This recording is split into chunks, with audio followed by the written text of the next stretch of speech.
These relocations have occurred all across the Tibetan Autonomous Region, but also in the Tibetan areas within eastern China. So the Tibetan areas in Gansu, in Sichuan, in Yunnan province.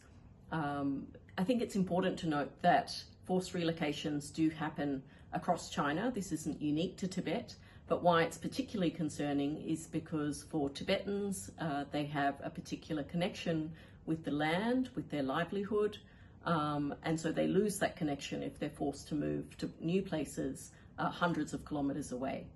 Now, the Chinese government says that this is poverty alleviation, that these areas are not ecologically sound, and so people will be able to improve their livelihoods by relocating. In reality, this hasn't really been the case because many of the people are pastoralists, they live off the land, they're Tibetan herders, but they're moving to more urban-like areas where the work options are different.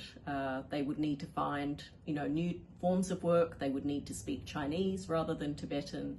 And so it has not been a positive experience for many people who've been forcibly relocated.